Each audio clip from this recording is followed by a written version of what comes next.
Bueno, no voy a hacer mucha presentación, yo creo que ya todos lo conocen a Lisandro, un profe referente. Lisandro hoy va a hablar un poquito de, bueno, decía el título de la charla, preparación física, nuevos enfoques. Estaría bueno que, como hemos hecho en las otras, tal vez en algunas ha salido mejoras, estaría bueno que participemos todos, ¿sí? Porque justamente la idea de estas charlas fue esa, por eso le pusimos charlas, ¿sí? La idea no fue que sea solamente expositivo, sino que pueda ser un poquito más participativo. Así que los invitamos a todos a que interrumpan a Lisandro las veces que sea necesario. Mantengan su micrófono apagado, por favor.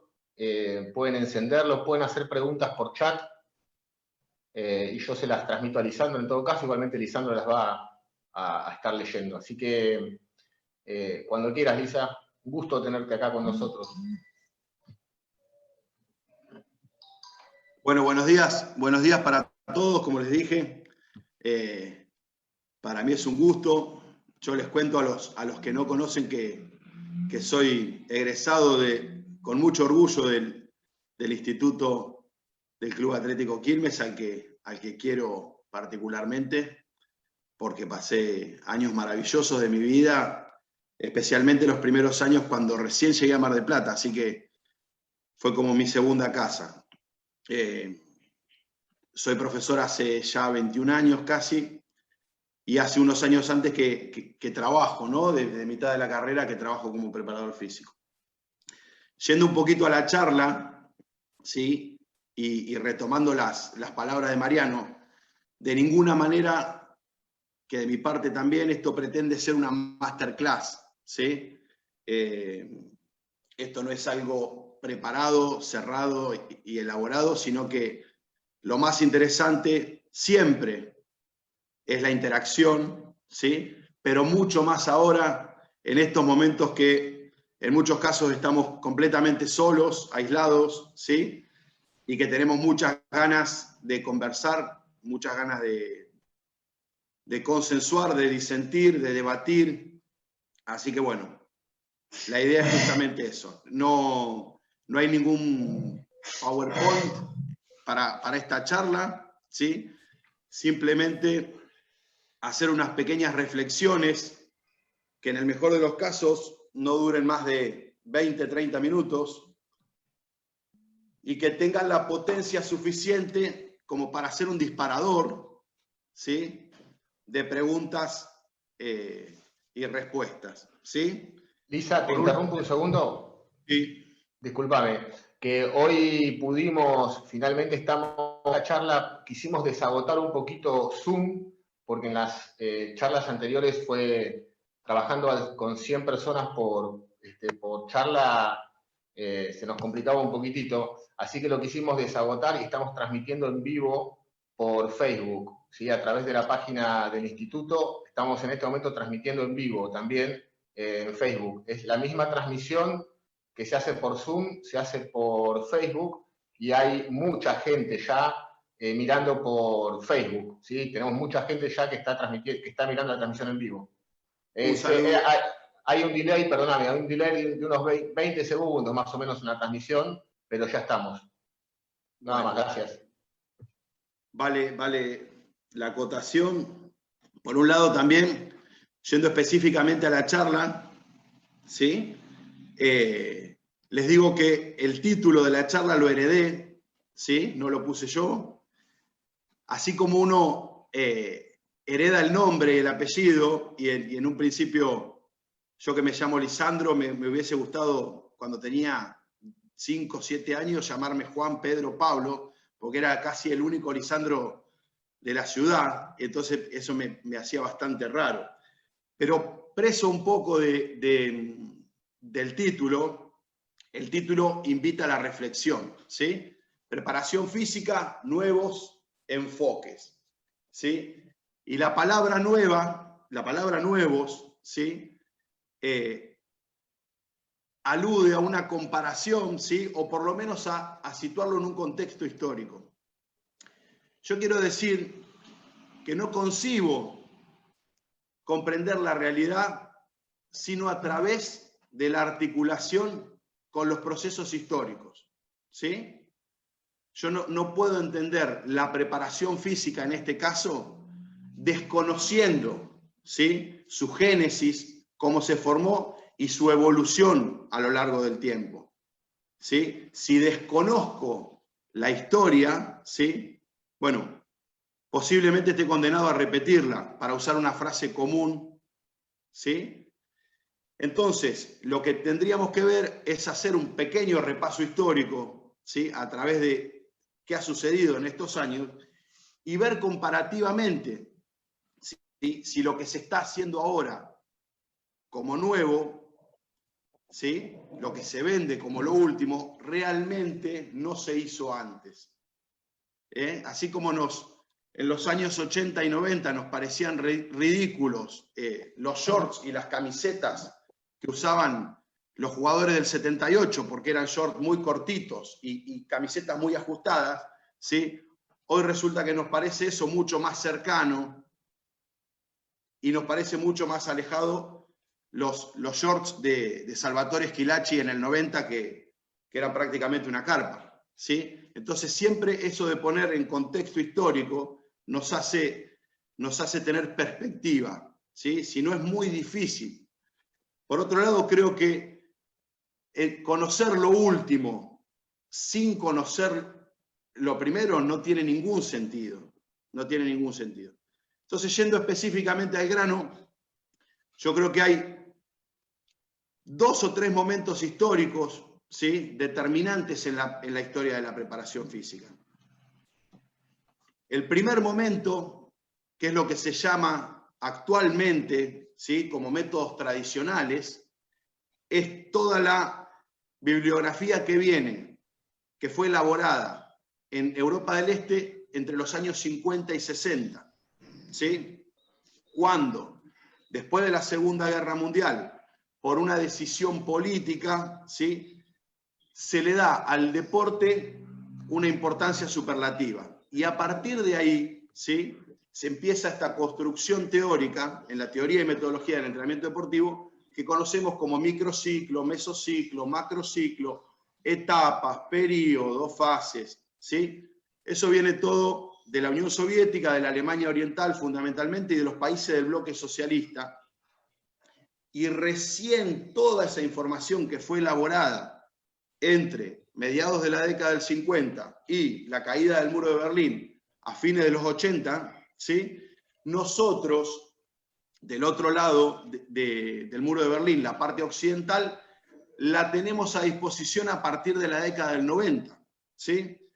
Toda esa información, ¿sí?, todo ese conocimiento fue producido y elaborado pura y exclusivamente para la mejora del deporte, ¿sí? No tenía un sentido mercantilista. Los libros no se vendían en las tiendas, sino que los libros se les daban a los entrenadores, ¿sí?, con el único fin de mejorar el deporte. A partir de la caída del muro de Berlín, fundamentalmente Estados Unidos recoge toda esa información, la traduce, ¿sí?, y la vende.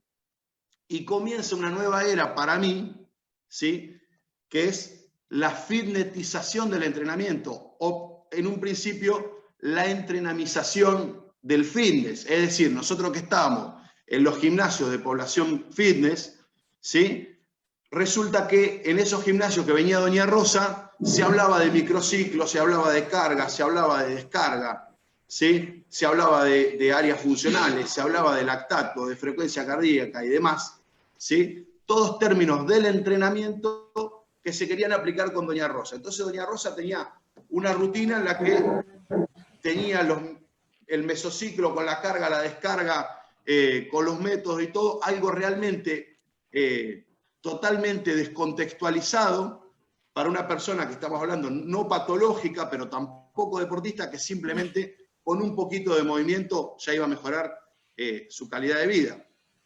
¿Qué sucede después con el tiempo? que la información que se empieza a producir en la industria del fitness empieza a llegar al entrenamiento. Eso es lo que nos sucede hoy, ¿sí? ¿Hay alguien que tiene abierto el micrófono? Charlie. Bien, gracias. Entonces, a partir de esta McDonaldización de la sociedad, es decir, este intento, ¿sí?, mercantilista de reproducir en serie, a distancia, sin tener en cuenta el contexto ni el sujeto, ¿sí?, totalmente despersonalizado, el negocio de voy a venderte un programa con un know-how que lo podés aplicar en cualquier lugar del mundo y te garantiza el éxito, ¿sí? Entonces, de alguna manera, eso es lo que nos intentan vender de nuevo en la preparación física, ¿sí? ¿Qué creo yo? Ahora, respondiendo un poco a la pregunta del filósofo americano Bugs Bunny, ¿sí? ¿Qué creo yo que hay de nuevo? ¿Qué hay de nuevo, viejo? Decía Bugs Bunny, ¿sí? Yo creo que realmente lo nuevo en la teoría y metodología del entrenamiento deportivo no viene justamente de la mano de la preparación física, ¿sí?, sino que viene de la mano del pensamiento sistémico, del paradigma de la complejidad, ¿sí?, de metodologías de entrenamiento deportivo que se han salido de esa lógica cartesiana, reduccionista, positivista, de esa visión newtoniana del mundo como una máquina perfecta, ¿sí?, donde todo es causa y efecto, donde hay causalidad lineal y a cada causa le sigue un efecto, ¿sí?, pasando de ahí a un paradigma de la complejidad, a un paradigma ecológico, donde todas las causas, ¿sí?, son productoras de un efecto, pero a la vez son producto de esos efectos. Entonces, empezamos a hablar de interacción y de interretroacción. Y eso, plasmado concretamente, lo logra, para mí, la periodización táctica, ¿sí?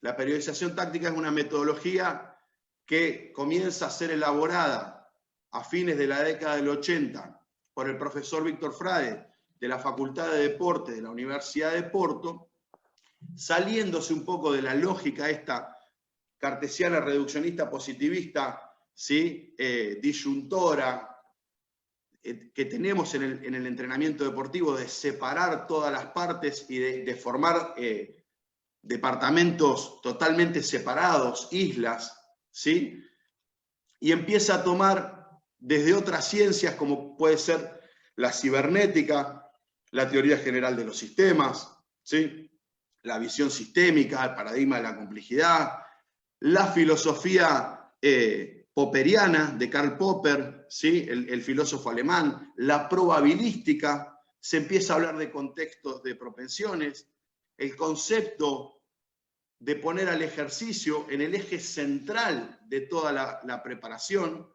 ¿sí?, el ejercicio como agente operativo por excelencia, por citar palabras de Carlitos Stacchiotti del Instituto de Educación Física, vuelve a ponerse en el centro del ejercicio y no su dosificación, que correspondía más a los métodos.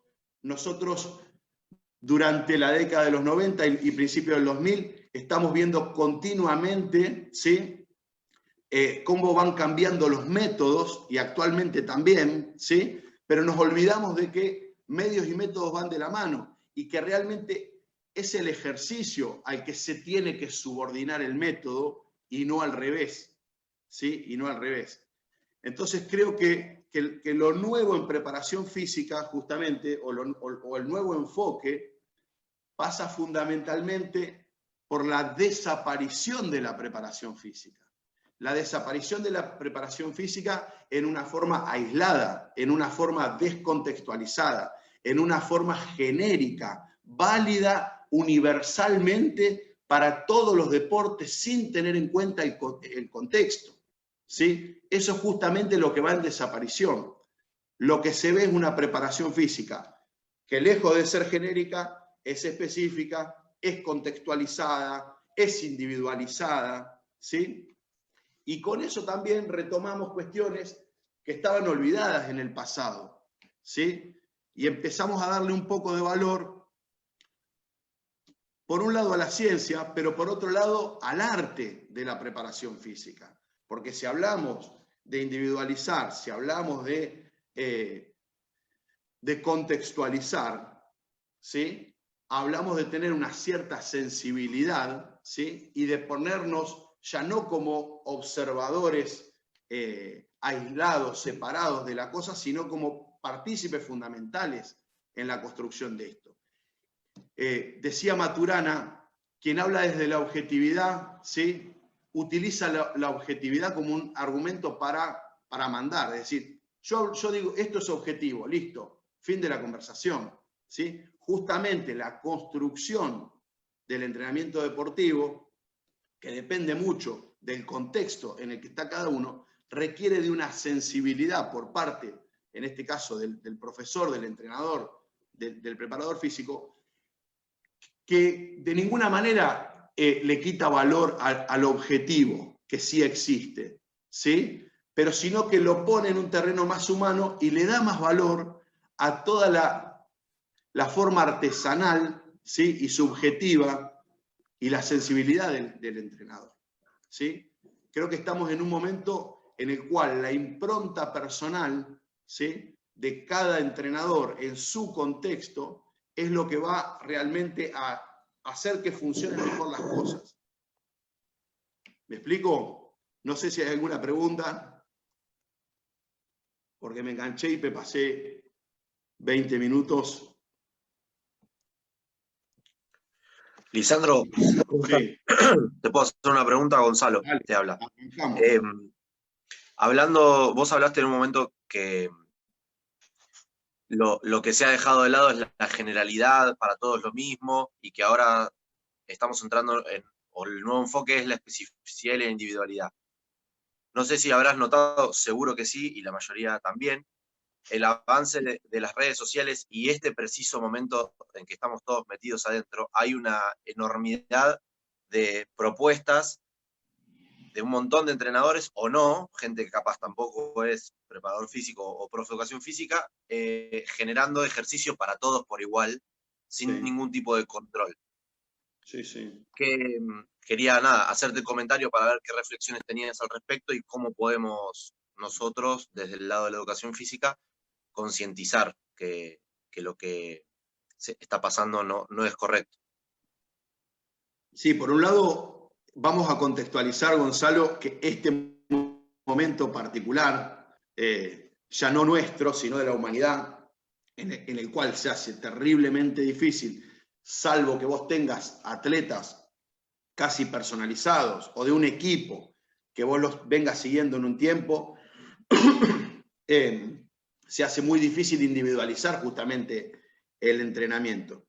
Pero vos me tiraste antes de la pregunta justamente un pie para decir de que vos dijiste, bueno, vos estás diciendo que de alguna manera lo que se viene o lo último es lo específico, ¿sí? En cuanto...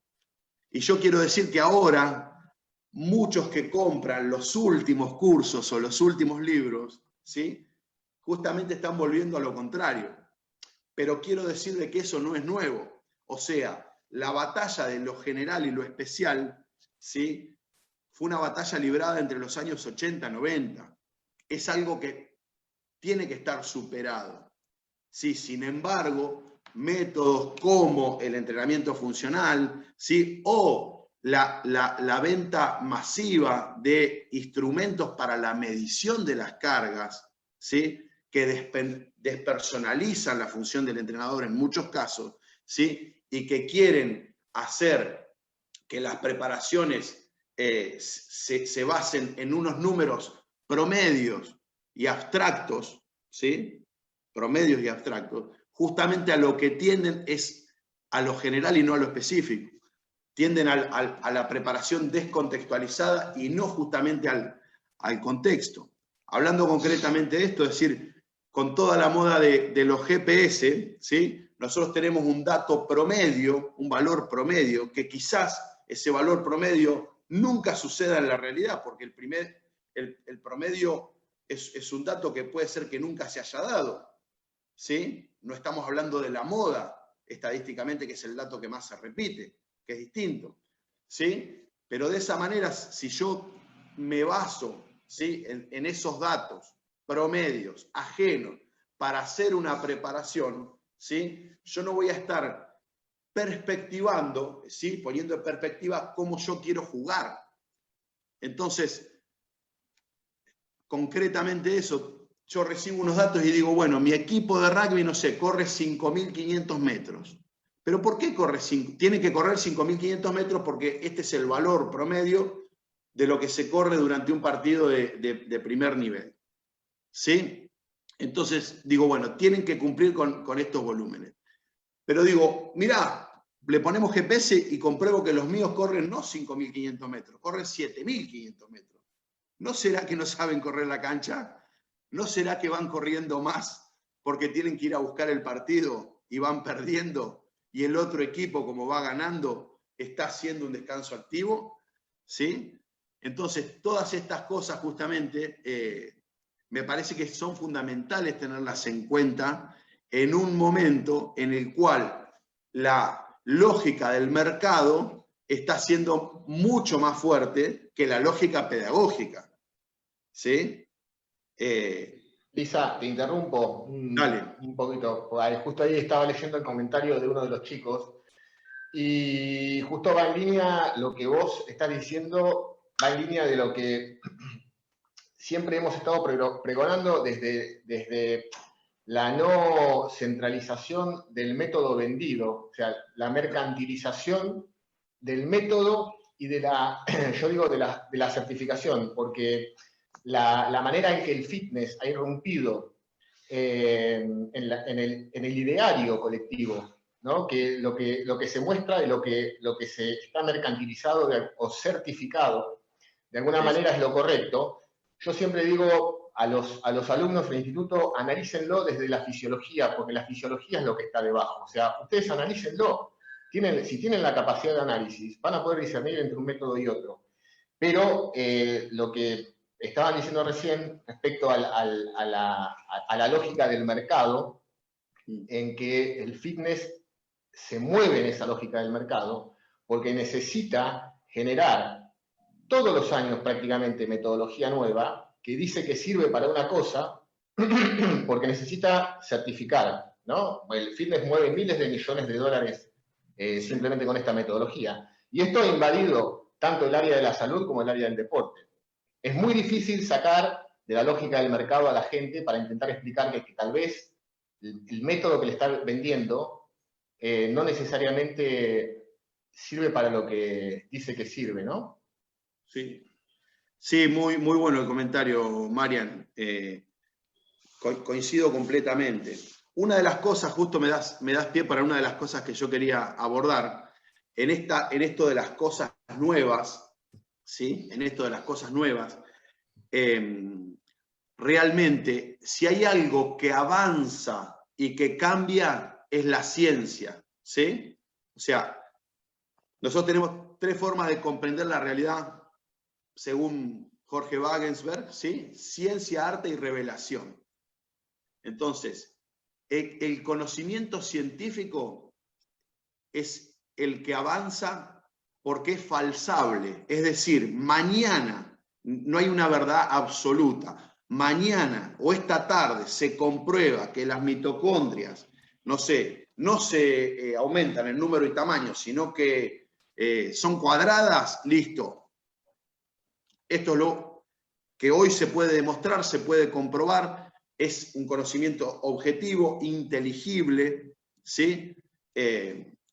Está comprobado empíricamente, es decir, en la práctica y demás. Entonces, yendo desde ese lugar, comparto 100%, Mariano, lo de la fisiología, y si hay algo nuevo realmente, interesante, me parece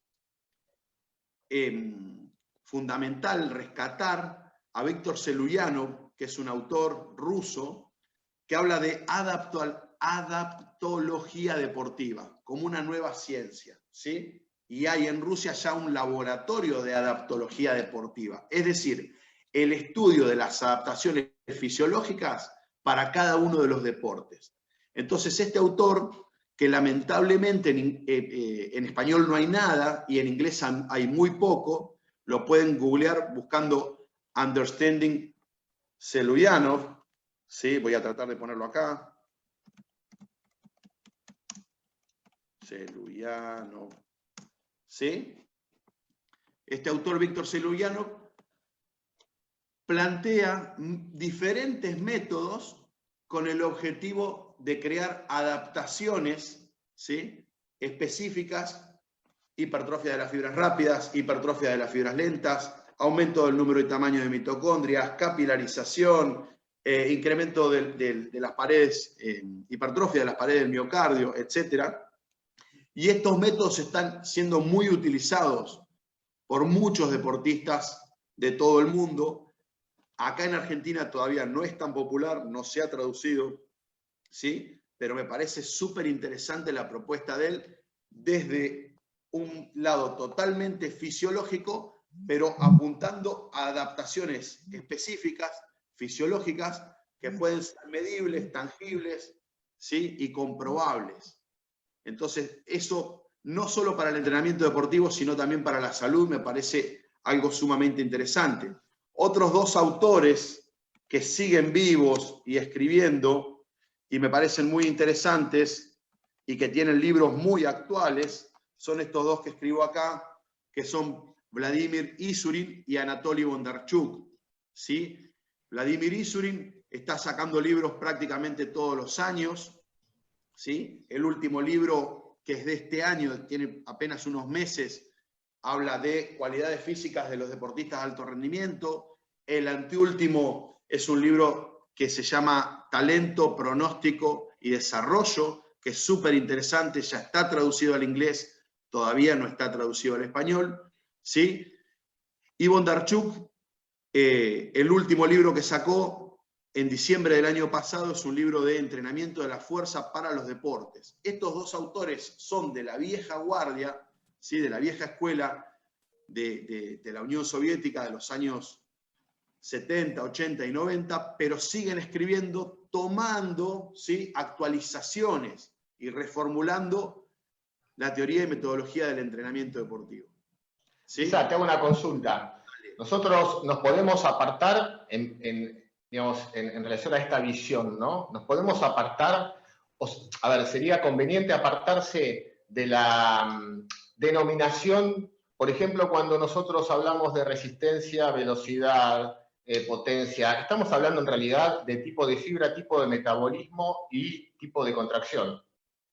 Eso es lo que dice, eso es lo que toman las dos vertientes totalmente diferentes de las que hablamos. O sea, por un lado, Víctor Frade dice, las cualidades físicas no existen, ¿sí? Lo dice también Seirulo, con un modelo con algunas similitudes al de la periodización táctica. Dicen, las cualidades físicas no existen, la preparación física no existe. Y eso, bueno, es un disparador, es una voladora acá en el pecho para todos los profes, pero si lo pensamos, cuando hablamos de resistencia, cuando hablamos de fuerza, cuando hablamos de diferentes manifestaciones de fuerza máxima, rápida, resistente, estamos simplemente haciendo una convención arbitraria, ¿sí?, de algo totalmente abstracto, ¿sí?, que nosotros convenimos denominar de esa manera.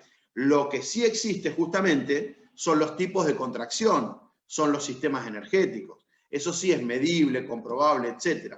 Entonces Frade organiza su semana, el morfociclo patrón, de acuerdo, ¿sí?, a las diferentes subdinámicas que se dan de mayor tensión, de mayor velocidad o de mayor duración, ¿sí?, en esto que nosotros llamamos fuerza, resistencia o velocidad.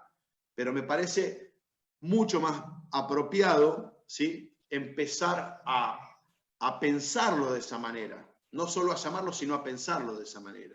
No, porque está perfecto, no, porque yo me refería a que en línea con lo que estábamos hablando, ¿no? Porque cuando uno queda dentro de lo que está, de de las denominaciones, nos pasa en todos los órdenes de la vida, ¿no? Cuando nosotros quedamos dentro de las convenciones que están socialmente aceptadas, están aceptadas por todos, también de alguna manera quedamos un poco rehenes y presos de ese marco, ¿no?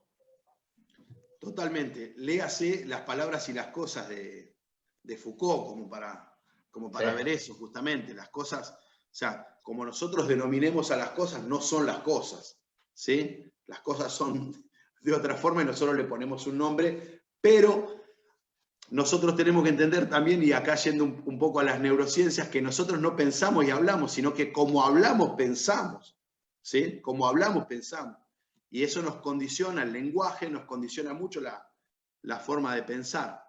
Me gustaría, si te parece, Mariano, estamos a mitad de tiempo, que se abra la rueda de preguntas y que empecemos a interactuar con todos. Sí, estaría bueno que se animen. Dale. Ahí está Charlie, que nos estuvo acompañando en todas las charlas de Bariloche, ¿no? Sí, Charlie, ¿cómo estás? Un gusto escucharte de nuevo, querido. Gracias. Mirá, no, me quedé un poquito más atrás, pero con esto de tanta información que decía ahí uno de los chicos por YouTube y de los miles de profes o no profes que hacen rutinas y demás, eso también a mí, por supuesto, me hizo ruido después de tantos años, ya tengo unos cuantos años, así que antes esto no existía, cuando nosotros entrenábamos levantamiento de peso, no podíamos ni filmarlos ni para ver si estaba bien o estaba mal lo que estaban haciendo, y ahora me encuentro con un bagaje de cosas que no lo puedo creer, ¿no? Pero bueno, viendo eso, siempre me gustó ver mucho, bueno, vos sabés, Lisandro, siempre el levantamiento de pesas y demás, pero siempre me interesó mucho la salud y el ejercicio, ¿no? El ejercicio con respecto a la salud. Sí. Y habiendo otra pandemia como es la obesidad en el mundo, yo tengo una dicotomía con eso, porque digo, por un lado, el exceso de información confunde y pone en duda todo el tiempo, la gente no sabe qué hacer, hasta con la nutrición, te digo, antes podíamos comer un huevo y ahora, antes comíamos las claras y ahora comemos los huevos enteros y la manteca y más grasa, o sea, todo ha cambiado como vos decís, o sea, y también me doy cuenta, igual que vos, que vamos volviendo a las bases, o sea, si no volvemos a las bases tenemos una confusión interesante. Entonces hay que empezar a individualizar qué cosa sirve y qué cosa no sirve. Pero a lo que voy, la pandemia de obesidad que hay, la dicotomía es que me interesa que haya tanta cantidad de gente que está tratando de hacer mover al mundo, porque eso va a ser un disparador para que la gente se mueva, ya ni hablar de ponerse a entrenar, y que es ni fibra rápida ni fibra lenta, no es que la gente se mueva, empiece a por lo menos escuchar qué es una comida saludable, cómo te podés mover de la forma más sencilla y básica, pero, o sea, el movimiento. El problema más grande que tenemos es el sedentarismo. Totalmente. Después tenemos nosotros, como que somos fanáticos de esto, y una parte que podemos entrenar y el deporte, pero el problema más grande de la salud es una pandemia, que es eso. Entonces, a veces digo, ¿cómo poder gestionar estas dos cosas? ¿Viste? No sé cómo se hace. Si esto se va a depurar, por ahí escucho y dicen, bueno, esto se va a depurar con la gente que sepa mucho, y en un momento que esta explosión van a quedar los que realmente saben. Pero yo no sé si la gente común, Doña Rosa, como decís vos, sepa discernir en que quién sabe, quién no sabe, o quién está haciendo algo bueno o no. Para mí son más las dudas que las certezas, ¿viste? A eso me refiero. Me gustaría saber tu opinión, porque eso me da vuelta en la cabeza hace un tiempito. Sí, por un lado, bueno, contestando, Charlie, a tu primer pregunta, sí, yo creo que ante un fin perverso, como es simplemente vender, no importa a quién, simplemente vender, esto tiene que ser efectivo desde el punto de vista de la venta y nada más, no importa cómo, ¿sí? Para la muestra tenemos el botón de Herbalife, o sea, como el paradigma de la venta de algo, ¿sí? Que llega a ser una empresa importantísima. Mañana me llega una carta de documento de Herbalife, Pero bueno, digo, si bien el fin es perverso, ¿sí? Si bien el fin es perverso, como resultado también está bueno que todo el mundo esté proponiendo hacer actividad física y que todo el mundo hable de salud y que todo el mundo hable justamente de tener una vida más sana, de comer más sano, de moverse. Siempre, y eso lo dice mucho Edgar Morán, siempre se dan las cosas en forma antagónica, es decir, con la McDonaldización de la sociedad, ¿sí? Con el incremento de la comida chatarra, del enlatado y todo esto, también surgen movimientos veganos, surgen movimientos de hacer su propia huerta y demás, y es como que hay fuerzas que están en continua puja y en continuo equilibrio dinámico, digamos, ¿sí? Entonces, a mí por un lado me parece positivo desde ese lugar. Creo que a más gente le llega la información, ¿sí? De que tienen que hacer actividad física, de que tienen que comer saludablemente. De todas maneras, yo, perdón que interrumpa, ¿no? Pero el verdadero problema, o sea, lo hablamos un poquito el otro día en la charla, ¿no? Que también hay una confusión importante que por eso la charla iba enfocada, la del otro día iba enfocada en ese camino. Hay una confusión importante respecto a esto, a los métodos y a lo que se vende para obtener resultados que en realidad tienen mucho más que ver con el pensamiento mágico que con la ciencia. La gente se mueve hoy en el siglo XXI a través del pensamiento mágico. Nos seguimos moviendo a través del pensamiento mágico. Entonces, la verdadera... Hay que tener también conciencia respecto al ejemplo puntual que puso Charlie, hay que tener conciencia y ver cuáles son los alcances reales de la actividad física, puntualmente en el caso que él nombraba, que era el caso de la obesidad.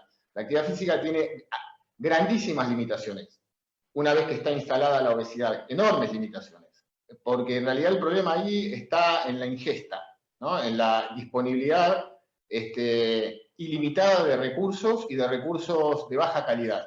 Entonces, ahí hay un problema y es un problema prácticamente insalvable. Digamos que el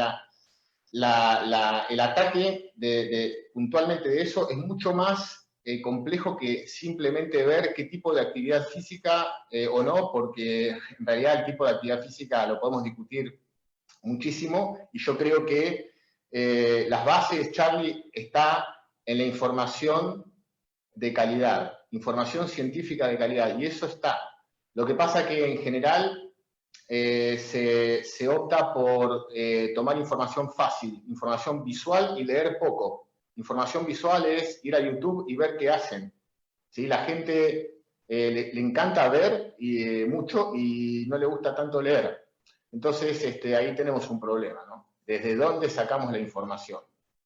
Sin dudas, yo también, para complementar un poco lo que dice Mariano, creo que no estamos en un momento de exceso de información, estamos en un exceso de datos, ¿sí? Entonces, en ese ciclo de al menos 3, que pueden ser 4 instancias, pero poniendo 3 instancias, datos, información, conocimiento, ¿sí? En esa línea, nosotros estamos con muchos datos, con poca información. Y si hay muchos datos, sí es más fácil desinformarse, ¿sí? Es mucho más fácil desinformarse con más datos porque hacen mucho más ruido, ¿sí? Hay mucho más ebullición, pero realmente conocimiento hay poco. Yo quiero ir contestando... Isa, ahí tenés una pregunta, si querés ir respondiendo. Yo voy a ir respondiendo, eso te iba a decir, Marian. Por ejemplo, Leo, que creo que es mi amigo Leo, ¿sí? Dice, ¿es posible mezclar metodologías, tomar aspectos analíticos como la prevención de lesiones con determinado ejercicio, ¿sí? Y aplicarlo en la periodización táctica? Por supuesto que sí, Leo, por supuesto que sí, ¿sí? Y nosotros de ninguna manera tenemos que tomar metodologías totalmente puras, ¿sí? O absolutas, ¿sí? Porque nosotros justamente lo que tenemos que hacer es contextualizar, ¿sí? Si no, ese conocimiento va a ser un conocimiento totalmente impertinente, fuera de contexto. Y contestándote específicamente de la periodización táctica, te voy a decir que todo que se hace de prevención de lesiones en la periodización táctica, lo hace el cuerpo médico, pero lo hacen. No es que lo hagan, y esto sí me parece interesante de esta metodología, no es que hacen sesiones preventivas para todo el mundo, ¿sí? Como quien entra a la iglesia y se pone agua bendita y, bueno, están todos curados, sino que específicamente para cada persona que lo necesite, hay un cuerpo médico que se encarga de eso, ¿sí? Espero haber contestado y si no, hacemos repregunta. A ver. Hola, buenos días. Sí. Lisandro, soy Adriana de Necochea. ¿Cómo estás? Dame un segundo que leo la pregunta de Miguel y después vamos con vos para ir en orden. Dale. Miguel, muchos entrenamientos modernos funcionales son lo más similar que hay a antiguos entrenamientos gimnásticos con pesos corporal, globales, sin elementos, calisténicos, etcétera, históricos. Qué loco esto de adorar lo nuevo sin saber la historia. Bueno, no era una pregunta, era un comentario buenísimo. Sí, yo con respecto al entrenamiento funcional tengo muchísimas dudas. Me parece un entrenamiento totalmente genérico, ¿sí? Pero que no tiene nada de malo, pero que por supuesto no es universalmente válido. Voy a estar en contra de todo lo que se venda como válido universalmente. ¿Sí? Ahora sí, decime la pregunta, Adriana. Bien, con respecto a lo que decías de la preparación física y la recuperación mientras que uno está en competencia. Yo que trabajo con un kinesiólogo, nos llegó un paciente, nadador, que después, bueno, una lesión de hombro por fatiga muscular, lo sacamos de entrenar, ¿no es cierto? Y él tenía una competencia dentro de 2 meses, y él dice, yo pagué, quiero ir a competir, bueno, no sabemos, estás lesionado, no sabíamos si iba a poder llegar a la competencia, y basándonos en lo que hacía él, estaba haciendo CrossFit, además de nadar. Entonces estaba haciendo un sobreuso, el profesor que lo entrenaba no tenía un control de lo que él hacía físicamente, amén de lo que entrenaba en la pileta. Entonces eso produjo una fatiga, ¿no? Y una lesión, que no fue una lesión total, sino parcial, ¿no? Entonces pudimos recuperarlo. A lo que yo voy es que nosotros, desde la parte terapéutica, pudimos hacer que él volviera a competir. Llegó con ciertas limitaciones a su competencia, y hicimos las cosas bien, que retrocedimos en el tiempo con lo que él necesitaba, que era descanso de la pileta, del entrenamiento, pero a su vez nosotros le pusimos un entrenamiento, digamos, para recuperarse, que eran ejercicios básicos, ¿no es cierto?, con banditas, todo lo que era fisioterapia, y logró competir, ¿no es cierto?, y si bien no ganó ninguna competencia, pero salió segundo, mejoró sus marcas. Quiero decir que la recuperación es parte, ¿no es cierto?, bueno, del entrenamiento. Ese es un concepto central. Ese es un concepto central, justamente nosotros hablamos de entrenamiento, hablamos de preparación física, tenemos que decir que es una pequeñísima parte del entrenamiento deportivo, ¿sí? O es una parte, no vamos a ponerle el adjetivo de pequeña, pero la preparación física es una parte del entrenamiento deportivo. El entrenamiento deportivo es una parte, ¿sí?, de la preparación deportiva. Otro pilar fundamental de la preparación deportiva son los medios de recuperación, ¿sí?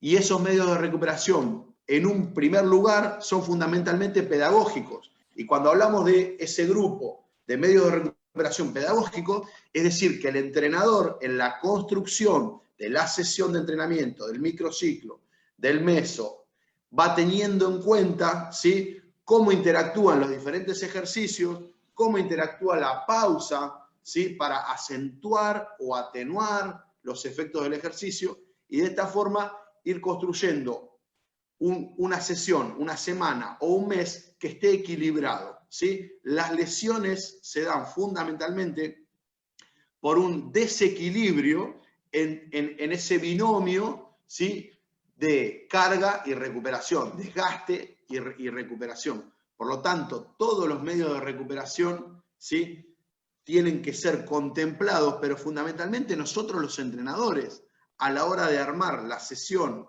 ¿sí?, de estructurar cualquier programa de entrenamiento, tenemos que contemplar que nosotros con determinados ejercicios podemos hacer un trabajo antagónico que complemente, ¿sí?, el trabajo de los músculos fundamentales para no generar sobreuso. Si hay algo que nos deja, ¿sí?, la experiencia de los últimos años, ¿sí?, es que por un lado, cuando creció, ¿sí?, exponencialmente el entrenamiento específico, se produjeron más lesiones. Eso está estadísticamente demostrado. O sea, la especificidad en todos los ámbitos, ¿sí?, eleva el resultado deportivo. ¿Cuál es el costo de eso? Y el costo es justamente que hace un sobreuso de determinados planos, de determinados segmentos musculares, ¿sí?, etcétera, que pueden devenir en una lesión. Entonces ahí vuelve a recuperarse el concepto de la carga general o de la carga complementaria o adicional, ¿sí?, justamente para equilibrar el desarrollo, para equilibrar la carga y que de esta manera el proceso pueda ser sustentable en el tiempo. Entonces, ese equilibrio entre lo general y lo específico, ¿sí?, puede estar en la sesión. Si no está en la sesión, tiene que estar en la semana. Si no está en la semana, tiene que estar en el mes. Si no está en el mes, tiene que estar en el macrociclo. Pero sí o sí, yo tengo que equilibrar, ¿sí?, todo lo que gasto por sobreuso. Ese es un concepto muy importante. Me pregunta Julián Alduendo, ¿desde qué edad empezás a trabajar con ejercicio de prevención de lesiones en un jugador? Justamente lo que estoy diciendo, no hay mejor prevención de lesiones que el respeto a los principios del entrenamiento deportivo, ¿sí?, el equilibrio entre cargas generales y específicas, el incremento progresivo de la carga, ¿sí? Todas estas cuestiones. No necesariamente tengo que utilizar un ejercicio de los llamados o de los denominados preventivos, ¿sí? No hay nada más preventivo que el entrenamiento de fuerza. No hay nada más preventivo que el entrenamiento de fuerza. De hecho, también demostrado en muchísimos papers, ¿sí?, el entrenamiento de la fuerza previene mucho más lesiones, ¿sí?, que la mejora de los patrones del movimiento. O sea, hay más lesión por una escasez, ¿sí?, por una insuficiencia en la preparación de fuerza que por falta de movilidad. Esta es una nueva tendencia, ¿sí?, con todo esto del FMS de los últimos, 10 años, a mejorar los patrones del movimiento, pero no estamos preparando, ¿sí?, tendones, ligamentos, músculos para soportar las cargas, ¿sí? Entonces, el entrenamiento de la fuerza vuelve a cobrar un valor fundamental. Pablo Sisti dice: hola Lisa, teniendo en cuenta los dos enfoques basados en la teoría de sistemas complejos, microciclo estructurado de Cerulo y la PT de Frade, si bien ambos creen que la información contenida en el conjunto es superior a la suma de las partes analizadas por separado, ¿qué similitudes y diferencias ves entre los dos enfoques? ¿Cuál te seduce más? Para mí, la única de estas dos, ¿sí?, de la periodización táctica y el microciclo estructurado de Cerulo, si bien el microciclo estructurado tiene una visión integral, no es una visión sistémica porque realmente cae en la separación de los factores. La periodización táctica lo que hace justamente es entenderlo sistémicamente y entender que los sistemas no pueden ser divididos sino en subsistemas, ¿sí? Y ahí aparece el concepto de los fractales de Mandelbrot, que es sumamente interesante, de la geometría fractal. Por lo tanto, para mí, lo de Cerulo no está, sigue siendo una visión analítica, sigue siendo una visión reduccionista, positivista, cartesiana, newtoniana. Ve las cosas por separado y espera después, ¿sí?, una linealidad entre causa y efecto. La periodización táctica realmente es sistémica 100%. Rodrigo Morea, buen día, Lisandro. ¿Qué bibliografía o fuente recomendás que tenga respaldo científico? Bien, 3 autores que nombré, Víctor Seluiano, Vladimir Isurin, Anatoly Bondarchuk, son autores que tienen libros recientes, escritos en los últimos meses, actualizados con los últimos papers, pero también con información de la vieja escuela. ¿Qué opinión tenés respecto al CrossFit? Ninguna. O al menos no lo voy a decir públicamente. ¿Sí? Queda para... Luisito, dale. Hola, Lisandro, querido. Una pregunta, 2 cortitas. Primero, ¿qué importancia vos le das dentro de todo el entrenamiento que explicaste y lo actual a la parte emocional de la persona, del deportista? ¿Sí? En primer lugar. Y en segundo lugar, cortito, tu opinión acerca de la entrada de las neurociencias en el deporte o la neurociencia aplicada al deporte. Genial, Luisito, me tiraste 2 disparadores espectaculares. El primero, a la parte emocional, 100%, 100%. La parte emocional es la más importante, la más importante. Y todo lo que conciba desde el armado de la sesión, desde la recuperación, desde todo esto que estamos hablando metodológicamente, es para fundamentalmente convencer al atleta, convencer al deportista de lo que está haciendo, ¿sí? Actuar con refuerzo positivo cuando se está enseñando, ¿sí? Entender fundamentalmente que tiene que estar en una atmósfera, ese deportista, en un entorno positivo donde yo lo entrene emocionalmente para que sea un ganador, para que sea un ganador. O sea, para mí entrenar es convencer. Y fundamentalmente que el atleta, que el deportista se convenza de que él es bueno. Ante eso, ¿sí? Yo todas las ejercitaciones que vaya a poner van a requerir que él con un gran esfuerzo las logre, pero nunca poner una ejercitación, ¿sí? Que esté fuera del alcance y que le cree frustración, ¿sí? Porque yo tengo que construir un atleta ganador, y para construirlo ganador tengo que ponerle tareas que él pueda ir sobrellevando con gran esfuerzo, ¿sí? Y a partir de ahí que vaya construyendo esa confianza. Por eso la parte emocional es fundamental, es fundamental. Si yo pongo una ejercitación que no es desafiante, que no lo motiva, que no lo convence, que no lo seduce, ¿sí? Para él no significa nada. Por otro lado, si yo lo pongo a escalar una pared altísima, que él no la va a poder, estoy formando un fracasado, ¿sí? Es todo lo contrario. El éxito se construye poniendo ejercitaciones que con mucho esfuerzo pueden realizarse y a partir de ahí aumenta la confianza personal. Yendo a las neurociencias, Luisito, es un tema que a mí me encanta. Yo voy a recomendar a 2 o 3 autores fundamentales, porque me parece que de la neurociencia con lo único que nos estamos quedando son con los foquitos de colores. Y hace unos años los foquitos de colores se utilizaban para otra cosa. Si vos pasabas por una calle y veías un foquito de un color, bueno, significaba que por ahí esa casa no era de familia, ¿sí? Entonces ahora con las lucecitas y todo esto creemos que estamos hablando de neurociencia. Para entender las neurociencias hay que leer fundamentalmente a Antonio Damasio, ¿sí? Antonio Damasio tiene un libro que se llama El error de Descartes. Antonio Damasio tiene un libro que se llama En búsqueda de Spinoza, y tiene un último libro que no me acuerdo cómo se llama, ya me voy a acordar, ¿sí? Pero es un autor portugués que vive hace mucho tiempo. Ese es. El extraño orden de las cosas. Ese lo recomendé yo, Mariano. Sí. Lo recomendaste vos y me lo comí porque es infernal el libro. Antonio Damasio es... mirá, justo tiraste, Luisito, 2 que... Tiraste una pared ahí que tienen que ver. Antonio Damasio fundamentalmente es un neurocientífico experto en las emociones.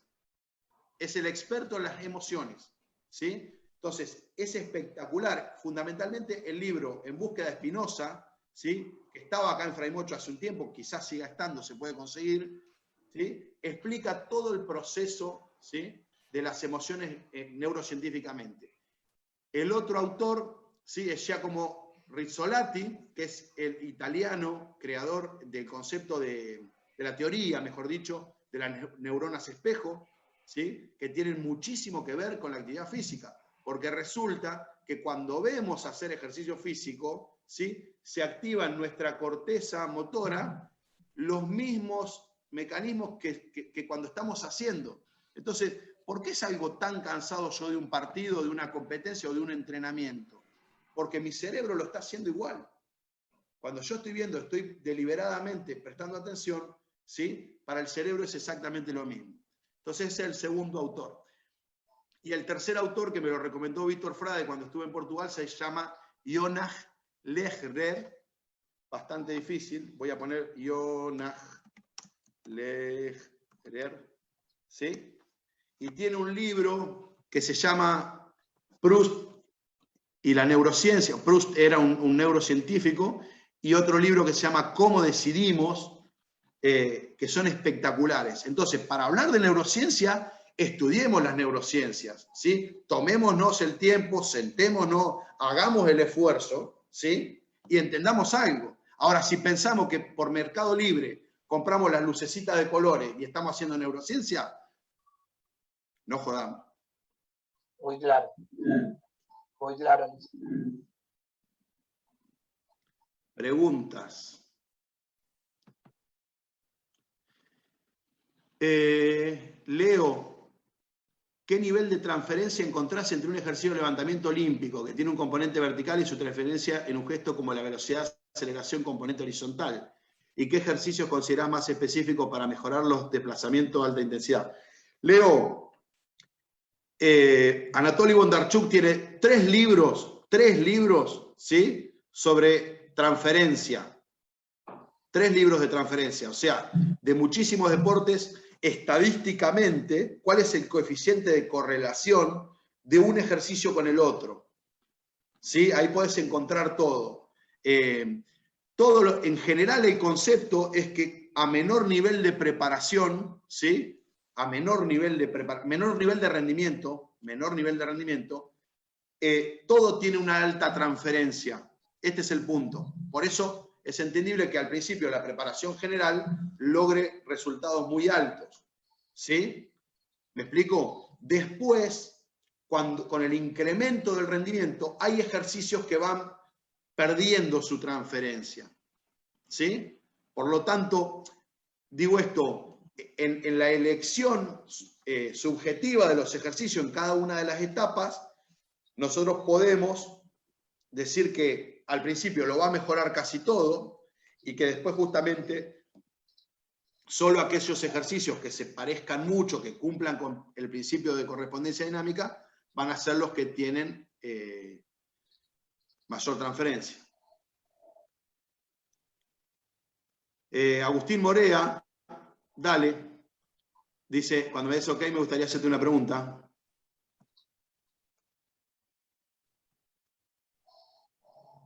Se le salió Zoom, ahí está tratando de entrar. Ok.